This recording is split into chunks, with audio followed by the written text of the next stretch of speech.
Good morning students, Bhagwati PG college online classes में आपका स्वागत है। पेपर फर्स्ट चल रहा था बीएससी फर्स्ट ईयर का, ठीक है। इसके अंतर्गत आज हम स्टार्ट करने वाले हैं यूनिट नंबर 4, ठीक है। यूनिट नंबर 2 और 3 के अंतर्गत हमने एल्गीज का अध्ययन किया था, ठीक है। एल्गीज के पश्चात हमारे जो नेक्स्ट लेक्चर है, ठीक है, नेक्स्ट मैटर है वह क्या है, फंजाई, ठीक है। क्या है? फंजाई, ठीक है। जिसके अंतर्गत हमको विभिन्न प्रकार के फंजाइयों के लाइफ साइकिल के बारे में पढ़ना है, ठीक है। तो सबसे पहले आज हम फंजाइयों के इंट्रोडक्शन या सामान्य परिचय की बात करते हैं कि फंजाई क्या होते हैं, ठीक है। इनके फादर कौन है, इनके जनक कौन माने जाते हैं, इत्यादि इत्यादि। तो सबसे पहले देखिए कि जो फंजाइयों का अध्ययन किया जाता है वह वनस्पति विज्ञान की किस शाखा के अंतर्गत किया जाता है, ठीक है। तो माइकोलॉजी जो है वह शाखा है, ठीक है, जिसके अंतर्गत फंजाई का क्या किया जाता है, अध्ययन किया जाता है, ठीक है। तो माइकोलॉजी के अंतर्गत किसका अध्ययन किया जाता है, स्टडी ऑफ द फंजाई, ठीक है। किसका अध्ययन किया जाएगा, फंजाइयों का अध्ययन माइकोलॉजी के अंतर्गत किया जाता है, ठीक है। फंजाई को हिंदी में हम कहते हैं कवक, ठीक है। क्या कहते हैं हिंदी में? कवक कहते हैं। अर्थात हमको इसके अंतर्गत कवकों का अध्ययन किया जाता है, उस शाखा को क्या कहते हैं, माइकोलॉजी कहते हैं, ठीक है। माइकोलॉजी जो शब्द है, ठीक है, माइकोलॉजी शब्द ग्रीक भाषा के 2 शब्दों से बना है, ठीक है। कौन से शब्द से? ग्रीक भाषा के 2 शब्दों से इसका निर्माण हुआ है।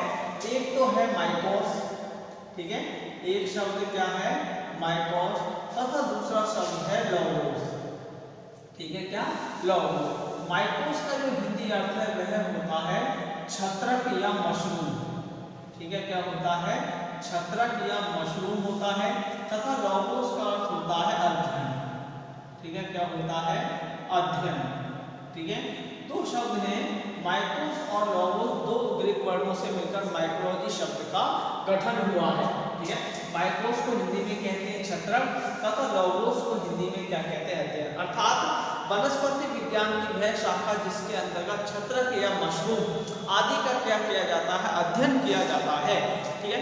उस शाखा को क्या कहते हैं, माइकोलॉजी कहते हैं, ठीक है। अब इनकी बात करें कि माइकोलॉजी के जनक कौन माने जाते हैं, इत्यादि इत्यादि, ठीक है। तो फादर ऑफ माइकोलॉजी, ठीक है, फादर ऑफ माइकोलॉजी जो है वह किन्हें माना जाता है, पियर एंटोनियो मिशेली, ठीक है। किन्हें माना जाता है, पियर एंटोनियो मिशेली, ठीक है। किन्हें माना जाता है, पियर एंटोनियो मिशेली को माइकोलॉजी के जनक माना जाता है, ठीक है। नेक्स्ट बात करें कि फादर ऑफ मॉडर्न माइकोलॉजी, ठीक है, फादर ऑफ मॉडर्न माइकोलॉजी है, ठीक है, वह किन्हें माना जाता है, ठीक है। अर्थात आधुनिक कवक विज्ञान के जनक, ठीक है। क्या है? आधुनिक कवक विज्ञान के जनक हैं, वो किन्हें माना जाता है, वो माना जाता है एंटोन डी बेरी को, ठीक है। किन्हें माना जाता है, एंटोन डी बेरी को, ठीक है, फादर ऑफ मॉडर्न माइकोलॉजी माना जाता है, ठीक है। नेक्स्ट बात करें फादर ऑफ इंडियन माइकोलॉजी, ठीक है, फादर ऑफ इंडियन माइकोलॉजी, भारतीय कवक विज्ञान के जनक, ठीक है। भारतीय कवक विज्ञान के जनक किसे माना जाता है, तो भारतीय कवक विज्ञान के जनक माना जाता है जे बटलर को, ठीक है। किन्हें माना जाता है, जे बटलर को भारतीय कवक विज्ञान के जनक माना जाता है।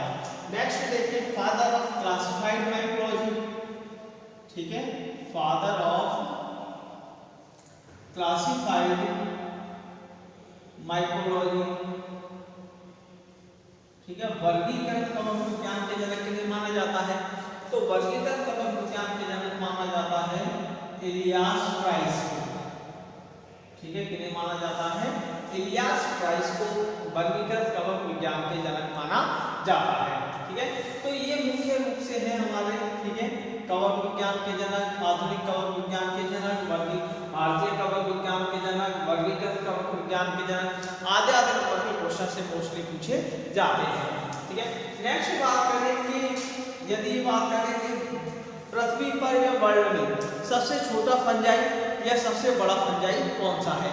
ठीक है, तो स्मॉलेस्ट फंजाई की यदि हम बात करें, ठीक है, सबसे छोटे फंजाई की यदि बात करें तो सबसे छोटा जो फंजाई है वह है यीस्ट। ठीक है, क्या है, सबसे छोटा फंजाई जो है वो क्या है, यीस्ट को माना जाता है। जबकि सबसे बड़ा जो है, ठीक है, बिगेस्ट फंजाई की बात करें, ठीक है, सबसे बड़े फंजाई की या सबसे बड़े कवक की बात करें तो सबसे बड़ा कवक जो माना जाता है वह क्या है, जॉइंट पफ बॉल। ठीक है, क्या है, जॉइंट पफ बॉल नामक का कवक जो है, ठीक है, वह सबसे बड़ा कवक माना जाता है। तो ये कुछ मुख्य विशेषताएं हैं जो आधे नंबर के क्वेश्चंस में हमको आती रहती है। ठीक है, नेक्स्ट बात करें हम कवक जाल की संरचना की बात करें कि फंजाई की स्ट्रक्चर क्या होती है। ठीक है, स्ट्रक्चर ऑफ फंजाई की बात करें, ठीक है, कि स्ट्रक्चर ऑफ फंजाई किस प्रकार के होते हैं तथा इनकी संरचना किस प्रकार की होती है। तो नॉर्मली बात करें हम कि कवक की संरचना क्या होती है तो इसके बारे में बताऊं आपको कि कवक जो होते हैं अनेक छोटे छोटे धागे समान तंतुओं से निर्मित होते हैं। ठीक है, कवक जो होते हैं अनेक छोटे छोटे या सूक्ष्म तंतु समान या धागे समान संरचनाओं से निर्मित होते हैं। इन धागे नुमा या तंतु समान संरचनाओं को क्या कहा जाता है, कवक तंतु कहते हैं। ठीक है, इन कवक तंतुओं से आगे जाकर सघन समूह का क्या बन जाता है, कवक तंतुओं का जाल बन जाता है। इस जालनुमा संरचना को क्या कहते हैं, हम कवक जाल कहते हैं। ठीक, तो इनकी संरचना को यदि देखें कि संरचना में, ठीक है, कवकों का निर्माण जो होता है, ठीक है, इसके अंतर्गत, ठीक है, अनेक सूक्ष्म, ठीक है, धागे नुमा या तंतुनुमा संरचनाएं पाई जाती हैं, तंतुनुमा संरचनाएं पाई जाती हैं जिन्हें कवक तंतु कहते हैं। जिन्हें क्या कहते हैं, कवक तंतु, और इंग्लिश में कहते हैं हाइफी। ये इंग्लिश में क्या कहते हैं, हाइफी कहते हैं। ये कवक तंतु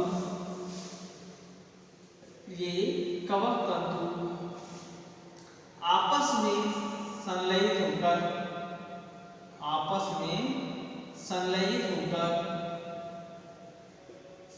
होकर जालनुमा संरचना बनाते हैं। जालनुमा संरचना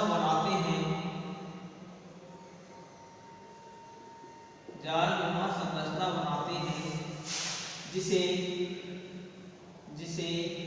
कवक जाल कहते हैं।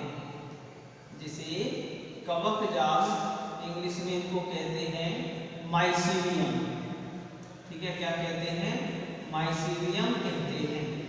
ठीक है, तो ये इनकी मुख्य संरचना होती है कि इसमें अनेक छोटे छोटे धागे नुमा या तंतु नुमा संरचनाएं पाई जाती हैं जिन्हें क्या कहते हैं, हाइफी। ये तंतु आपस में मिलकर क्या बनाते हैं, जालनुमा संरचना बनाते हैं। इस जालनुमा संरचना को क्या कहते हैं, हम माइसीलियम या कवक जाल कहते हैं। ठीक है, ये कवक जाल जो होते हैं, ठीक है, ये जो कवक जाल होते हैं किस प्रकार के होते हैं कि संरचना अलग अलग फंजाइयों में अलग अलग प्रकार की पाई जाती है। ठीक है, इनकी संरचना कैसी होती है, अलग अलग प्रकार की संरचना पाई जाती है। कुछ संरचना ये मोस्टली जो कवक तंतु होते हैं इनके, ठीक है, कवकों के जो हाइफी होते हैं, ठीक है, कवक तंतु जो होते हैं कैसे होते हैं, शाखित। ठीक है, कैसे होते हैं, शाखित होते हैं। ये पटयुक्त हो सकते हैं। ठीक है, कैसे हो सकते हैं, पटयुक्त हो सकते हैं या पटहीन हो सकते हैं। ठीक है, पटयुक्त या पटहीन हो सकते हैं। ठीक है, पटयुक्त भी हो सकते हो, पटों का निर्माण हो भी सकता है, पटों का निर्माण नहीं भी हो सकता। ठीक है, तथा इसके प्रत्येक सेल्स में, ठीक है, इसकी प्रत्येक सेल्स में देखें तो क्या पाया जाता है, एक न्यूक्लियस उपस्थित होता है। ठीक है, कैसा होता है, न्यूक्लियस उपस्थित होता है। ठीक है, यानी कैसे होते हैं, एक कवक तंतु जो होते हैं मोस्टली एक केंद्र की पाए जाते हैं। लेकिन अलग अलग फंजाइयों में देखें तो अलग अलग फंजाइयों में कवक तंतुओं की स्थिति अलग अलग प्रकार की पाई जाती है। ठीक है, कुछ तंतुओं में देखें कि कुछ फंजाई कवक तंतु जो होते हैं जिनकी प्रत्येक कोशिका कैसी होती है, एक केंद्र की होती है। ठीक है, अर्थात उनमें क्या पाया जाता है, एक केंद्र उपस्थित होता है। ठीक है, क्या होता है, एक केंद्र उपस्थित होता है। ऐसे कवक तंतुओं को क्या कहते हैं हम, मोनोकैरियोटिक हाइफी। ठीक है, क्या कहते हैं, मोनोकैरियोटिक हाइफी कहते हैं। ठीक है, क्या कहते हैं, मोनोकैरियोटिक हाइफी कहते हैं। लेकिन कुछ कवक तंतु ऐसे होते हैं जिसमें दो केंद्र उपस्थित होते हैं। क्या उपस्थित होते हैं, दो केंद्र उपस्थित होते हैं। ऐसे कवक तंतुओं को क्या कहते हैं हम, डाइकैरियोटिक हाइफी। ठीक है, क्या कहते हैं, डाइकैरियोटिक हाइफी कहते हैं। ठीक है, क्या कहते हैं, डाइकैरियोटिक हाइफी कहते हैं। यानी इनके कवक तंतु जो है एक केंद्र के भी हो सकते हैं और कैसे होते हैं, द्विकेंद्र के भी हो सकते हैं। ठीक है, अलग अलग फंजाइयों में अलग अलग प्रकार के कवक तंतु पाए जाते हैं। किसी में मोनोकैरियोटिक हाइफी पाए जाते हैं और किसी में डाइकैरियोटिक हाइफी पाए जाते हैं। तो इनकी संरचना से संबंधित ये कुछ मुख्य बातें हैं। ठीक है, हमको इसमें माइक्रोलॉजी में इस यूनिट में अलग अलग फंजाइयों का अध्ययन करना है। ठीक है, क्या करना है, अलग अलग फंजाई पढ़ते हैं। कुछ फंजाई पढ़ते हैं जिनका हमको लाइफ साइकिल पढ़ना है। तो आज हम स्टार्ट कर रहे हैं, पहला फंजाई स्टार्ट कर रहे हैं जिसका नाम है क्या, पक्सीनिया। ठीक है, क्या है, पक्सीनिया। ठीक है, तो आज हम फर्स्ट जीनस स्टार्ट कर रहे हैं। ठीक है, आज इसके इंट्रोडक्शन के बारे में पढ़ेंगे, केवल लाइफ साइकिल को। ठीक है, पक्सीनिया। ठीक है, पक्सीनिया का लाइफ साइकिल पढ़ने से पहले इसका इंट्रोडक्शन हम देखते हैं।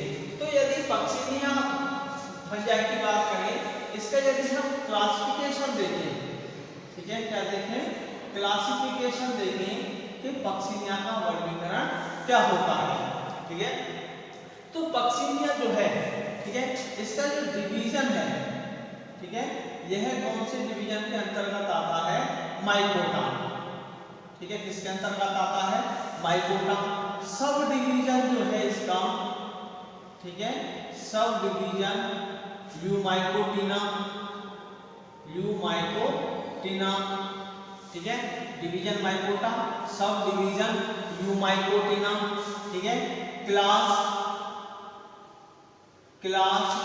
बेसिडियोमाइसीटीज, क्लास बेसिडियोमाइसीटीज। ठीक है, बेसिडियोमाइसीटीज। ठीक है, नेक्स्ट ऑर्डर यदि देखें, ऑर्डर यूरेडिनेल्स, यूरेडिनेल्स। ठीक है, फैमिली देखें। ठीक है, तो इसकी फैमिली क्या है, तो फैमिली है पक्सीनिएसी। ठीक है, क्या है, पक्सीनिएसी। ठीक है, जीनस देखें तो जीनस को हमको पता ही है, कौन सा जीनस पढ़ रहे हैं हम, पक्सीनिया। ठीक है, कौन सा जीनस, पक्सीनिया। तो ये इसकी क्या है, क्लासिफिकेशन स्थिति, division Mycota, sub division Eumycotina, class Basidiomycetes, order Uredinales, family Pucciniaceae, genus Puccinia. ठीक है, ये इसकी क्या है, क्लासिफिकेशन। ठीक है, यदि इसके डिस्ट्रीब्यूशंस की बात करें हम, ठीक है, किसकी बात करें, डिस्ट्रीब्यूशन की बात करें, कि वितरण की बात करें। ठीक है, किसकी किस प्रकार की जातियां पाई जाती हैं।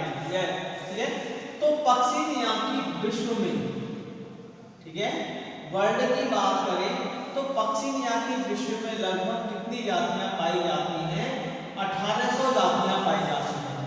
ठीक है, कितनी जातियां पाई जाती हैं, 1800 जातियां पाई जाती हैं। और अगर यदि हम इंडिया के संदर्भ में देखें, ठीक है, भारत के संदर्भ में देखें तो इसमें भारत में लगभग कितनी जातियां पाई जाती हैं, 150 स्पीसीज इसकी लगभग पाई जाती हैं।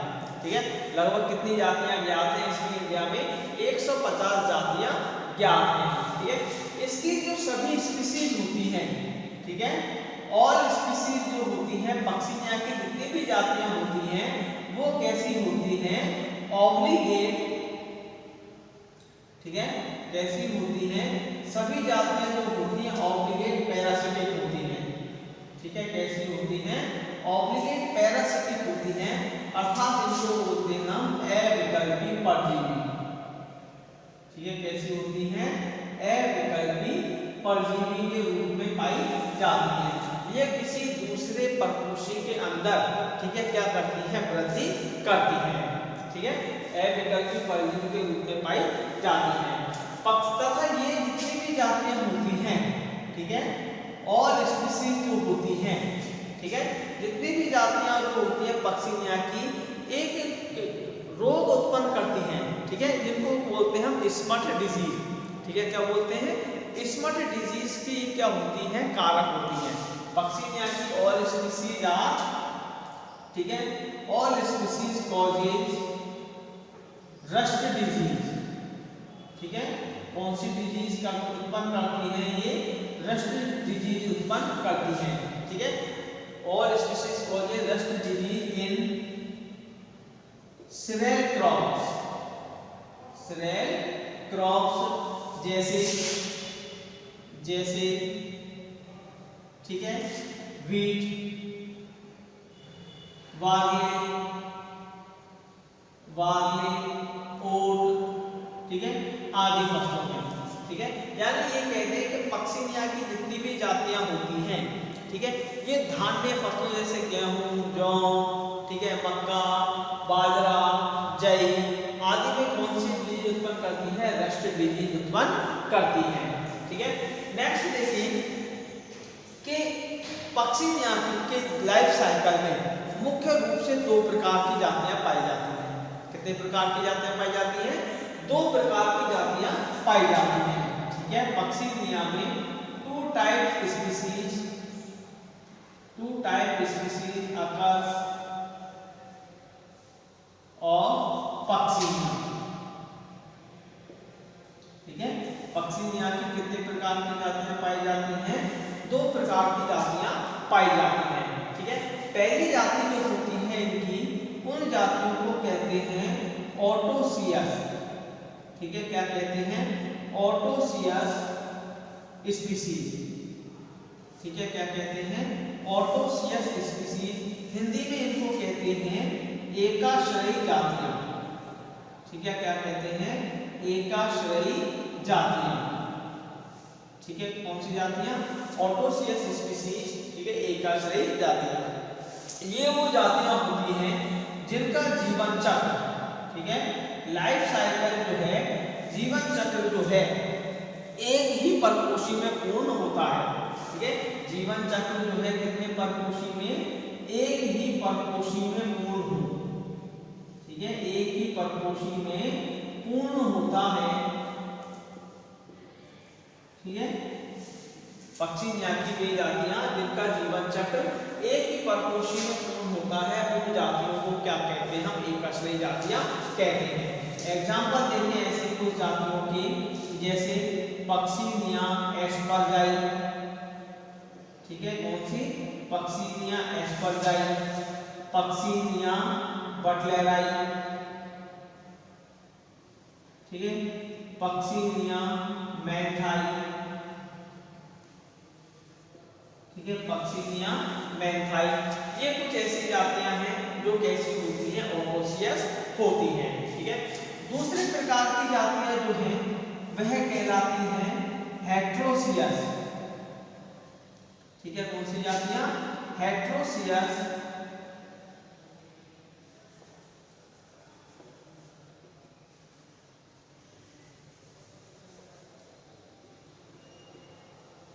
हेट्रोसियस स्पीसीज, ठीक है, इनको बोलते हैं हम भिन्नाश्रयी जातियां, ठीक है, कौन सी जातियां, भिन्नाश्रयी जातियां। ये कौन सी जातियां होती है, वे जातियां जिनका लाइफ साइकिल जो है, ठीक है, लाइफ साइकिल जो है दो अलग अलग परपोषों में पूर्ण होता है, ठीक है, इनका लाइफ साइकिल जो है दो भिन्न परपोषियों में परपोषियों में पूर्ण होता है, ठीक है, दो भिन्न परपोषियों में पूर्ण होता है, उन जातियों को क्या कहते हैं हम? नस्लीय या हेटेरोसियस स्पीशीज कहते हैं, ठीक है। एग्जांपल देखिए ऐसी कौन सी जातियां हैं heteroecious species? Puccinia graminis, Puccinia graminis. दूसरी जाति है पक्सिनिया कोरोनेटा, ठीक है, कौन सी? पक्सिनिया कोरोनेटा। ये कुछ ऐसी स्पीशीज हैं जो कि भिन्नश्रेणी जाति के रूप में पाई जाती हैं, ठीक है।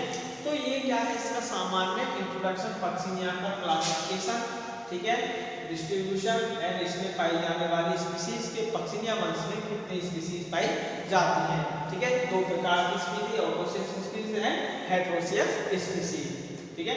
यहाँ तक समझ में आ गया होगा।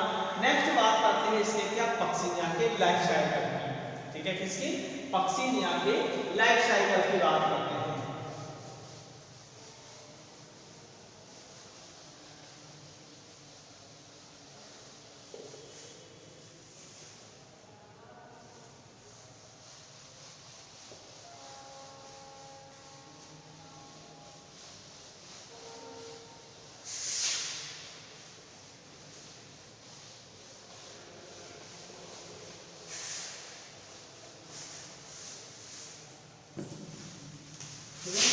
नेक्स्ट है पक्सिनिया का लाइफ साइकिल, ठीक है। तो जैसे कि अभी हमने पढ़ा कि हमारे सिलेबस में क्या है कि जो हेटेरोसियस स्पीशीज है पक्सिनिया की, उसका लाइफ साइकिल हमको पढ़ना है, ठीक है। तो हमको मोस्टली जो लाइफ साइकिल आता है अकॉर्डिंग टू सिलेबस, वह किसका आता है? पक्सिनिया ग्रैमिनिस का, ठीक है, किसका आता है? पक्सिनिया ग्रैमिनिस का हमको लाइफ साइकिल पढ़ना है, ठीक है। तो पक्सिनिया जो है जैसे कि हमने पढ़ा भी, कैसा है? ये दीर्घचक्रीय कीट है, ठीक है, कैसा? दीर्घचक्रीय, ठीक है, कीट है, ठीक है, क्या है? दीर्घचक्रीय कीट होता है, ठीक है। पक्सिनिया एक दीर्घचक्रीय कीट है, ठीक है। यह जो होता है, ठीक है, इसका जो जीवन चक्र है दो अलग अलग परपोषियों में पूर्ण होता है, ठीक है। पक्सिनिया कैसी जाति है? भिन्नाश्रयी जाति, ठीक है, अभी बताया मैंने। पक्सिनिया जो है कैसी स्पीशीज है? भिन्नाश्रयी स्पीशीज है, जिसको बोलते हैं हम हेटेरोसियस, ठीक है, हेटेरोसियस स्पीशीज, ठीक है, जिसका जीवन चक्र तो अलग अलग परपोषियों में पूर्ण होता है, ठीक है। इसके जीवन चक्र की बात करें हम, उसके दो परपोषी जो होते हैं, ठीक है, एक तो कहलाता है क्या? प्राथमिक परपोषी, ठीक है, क्या कहलाता है? प्राथमिक परपोषी कहलाता है, ठीक है, इंग्लिश में बोलते हैं इसको प्राइमरी होस्ट, ठीक है, क्या बोलते हैं? प्राइमरी होस्ट, ठीक है। दूसरा जो है वो क्या कहलाता है? द्वितीयक, या इसी को कहते हैं क्या हम? वैकल्पिक परपोषी, ठीक है, द्वितीयक या वैकल्पिक परपोषी, ठीक है, सेकेंडरी या अल्टरनेट होस्ट, ठीक है, द्वितीयक या वैकल्पिक परपोषी। पक्सिनिया का जो आधा जीवन चक्र होता है एक परपोषी में, प्राथमिक परपोषी में पूर्ण होता है, तथा जो आधा जीवन चक्र है, ठीक है, वो कौन से परपोषी में? द्वितीयक परपोषी में पूर्ण होता है। अब ये क्या है कि परपोषी जो है क्या होते हैं? फिक्स होते हैं, क्या होते हैं? फिक्स होते हैं। जैसे इसका जो प्राथमिक परपोषी है पक्सिनिया का, ठीक है, वो क्या है? गेहूं, ठीक है, क्या है? गेहूं, व्हीट, ठीक है। और इसका जो द्वितीयक परपोषी है, ठीक है, वो क्या है? वाल्वेरिस वल्गैरिस, ठीक है, क्या है? वाल्वेरिस वल्गैरिस, ठीक है, याद रख लेना। आधे नंबर का क्वेश्चन यहाँ से आ जाता है कि पक्सिनिया के प्राथमिक परपोषी का नाम क्या है या पक्सिनिया के वैकल्पिक परपोषी का नाम क्या है। तो प्राथमिक परपोषी क्या है? पक्सिनिया का गेहूं, तथा सेकंड या वैकल्पिक परपोषी है वो क्या है? वाल्वेरिस वल्गैरिस, ठीक है। अब इसका जो जीवन चक्र में है, ठीक है, 2 परपोषों में पूर्ण होता है। अब इसका जीवन चक्र में कितनी स्टेज पाई जाती हैं? 5 स्टेज। ठीक है, इसके जीवन चक्र में कितनी अवस्थाएं होती हैं? 5 अवस्थाएं होती हैं, जिसमें से 3 स्टेज जो है वो तो बीच में कंप्लीट होती हैं। ठीक है, जीवन चक्र की 3 अवस्थाएं तो किसमें कंप्लीट होगी? बीच में, गेहूं में कंप्लीट होती हैं, तथा जो 2 स्टेज है लास्ट की वो किसमें कंप्लीट होती हैं? बारबेरिस में कंप्लीट होती है। ठीक है, किसमें? बारबेरिस में कंप्लीट होती है। ये 5 स्टेज का मतलब है कि पक्षियां के जीवन चक्र में 5 स्टेज में 5 अलग-अलग प्रकार के बीजाणु निर्मित होते हैं। ठीक है, उनका अध्ययन करना है हमको। देखें कि इसकी भी जो है 3 स्टेज को किसमें पाई जाती हैं? प्राथमिक परपोषी में पूर्ण होती है। ठीक है, पहली स्टेज जो है वह है यूरिनोस्पोर स्टेज। ठीक है, कौन सी स्टेज? यूरिनोस्पोर स्टेज। ठीक है, सेकंड स्टेज जो है वह है टेल्यूटोस्पोर स्टेज। ठीक है, कौन सी? टेल्यूटोस्पोर स्टेज। ठीक है, थर्ड जो है वह है बेसिडियोस्पोर स्टेज। ठीक है, कौन सी? Basidiospore stage. ये 3 स्टेज जो है वो प्राथमिक परपोषी में पूर्ण होती है। ठीक है, urediniospore stage, teleutospore stage and basidiospore stage. अब यूरिनोस्पोर स्टेज में कौन सी बीजाणु का निर्माण होगा? यूरिनोस्पोर का। टेल्यूटोस्पोर स्टेज में कौन सी बीजाणु निर्मित होंगे? टेल्यूटोस्पोर्स। बेसिडियोस्पोर स्टेज में कौन सी बीजाणु निर्मित होंगे? बेसिडियोस्पोर निर्मित होते हैं। इसी प्रकार से, ठीक है, 2 अवस्थाएं जो हैं, ठीक है, 2 अवस्थाएं जो हैं इसके वैकल्पिक परपोषी में पूर्ण होती हैं। ठीक है, वैकल्पिक परपोषी बाद में इसमें कंप्लीट होती है जीवन चक्र। ठीक है, वो अवस्था कौन सी होगी? चौथे नंबर की। ठीक है, कौन सी होगी? चौथे नंबर की होगी। इसकी जो पहली अवस्था है वह है पिक्निडियोस्पोर स्टेज। कौन सी? पिक्निडियोस्पोर स्टेज। ठीक है, इसमें कौन से बीजाणु का निर्माण होगा? पिक्निडियोस्पोर्स का निर्माण होता है। नेक्स्ट 5th जो स्टेज है वह है एसियोस्पोर स्टेज। ठीक है, कौन सी स्टेज? Aeciospore stage. इसमें कौन से बीजाणु का निर्माण होगा? एसियोस्पोर का निर्माण होता है। अब क्वेश्चन तुम्हारा पूरा आ सकता है एग्जाम में कि पक्षियां के जीवन चक्र का वर्णन कीजिए, तो 5 अवस्थाओं का वर्णन करके आना है। छोटा क्वेश्चन आ जाएगा कि पक्षियां ग्रैंडिस की प्राथमिक परपोषी में उपस्थित अवस्थाओं का वर्णन कीजिए, तो ये 3 अवस्थाएं का वर्णन करना है। अल्टरनेट परपोषी में जीवन चक्र की अवस्थाएं पूछे तो 2 अवस्थाओं का वर्णन करके आना है। ठीक है, तो ये देखिए सारांश में देखें तो पक्षियां का जीवन चक्र जो है, ठीक है, 2 परपोषियों में 5 अवस्थाओं में कंप्लीट होता है। ठीक है, इसमें 5 अलग-अलग प्रकार के बीजाणु निर्मित होते हैं। ठीक है, तो लाइफ साइकिल का ये क्या है? इसका यार सारांश है थोड़ा सा। ठीक है, नेक्स्ट पूरा लाइफ साइकिल जो है इसका, ठीक है, 5 अवस्थाओं का जो वर्णन है हम नेक्स्ट लेक्चर में पढ़ेंगे। ठीक है, थैंक यू।